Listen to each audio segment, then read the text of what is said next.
Eddie and I are sitting in a 2009 CTSV with about 1,000 wheel horsepower.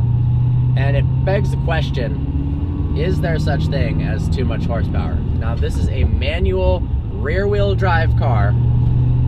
So, is that crazy? Usually, when you think about a super high horsepower car, you're gonna be, it might be unreliable, it might not be very usable.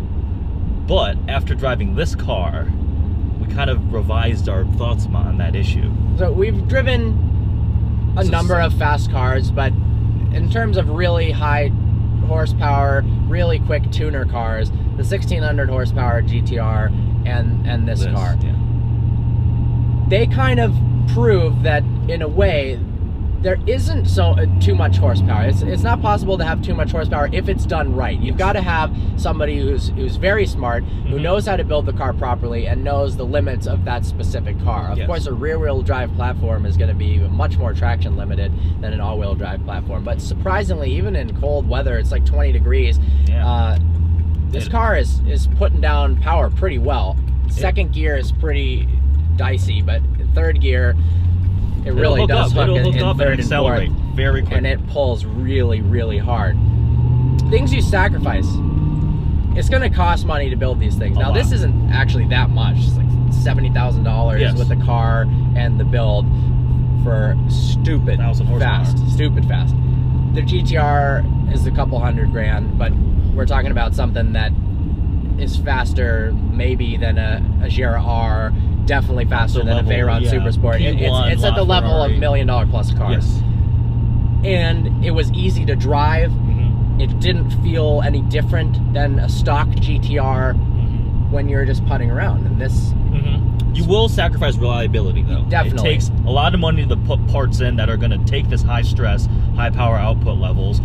Things are going to break. Owner of this car was telling us a story about his friend who has a tuned E55 AMG, and he's gone through 4 engines, so that happens. You got to pick the right car, That's true, yeah. So taking something that's already unreliable, an older German car, I know how that goes, and putting some crazy amount of power in it, stuff's going to blow. This car is great. The rear-wheel drive makes it cheaper when parts do break, and it's an American car, so parts are cheaper in general. Look how easy this is to drive right now. Yeah, I mean, it does feel like a complete normal car. You can put 4 people in the car easily. I guess you could fit 5 if you got some small people. And then you can do this.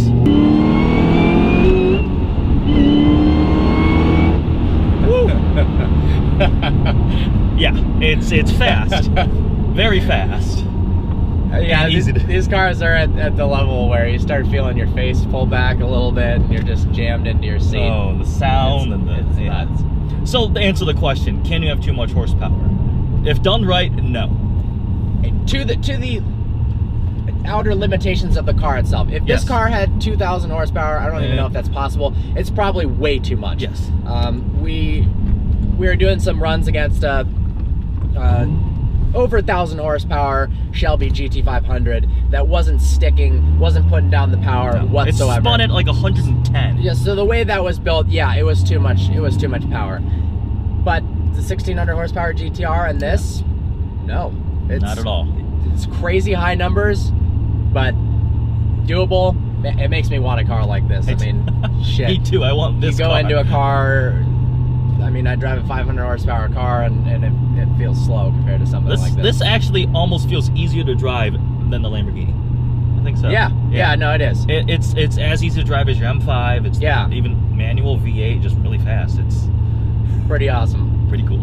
I hope you enjoyed this little video of us discussing high horsepower cars. Maybe inspire someone to do something crazy and make an insane build. Yep. If you've got a super high horsepower tuned car, shoot us an email. We'd love to review it. This has got us hooked on horsepower. To quote Jeremy Clarkson, power! All right, see you next time.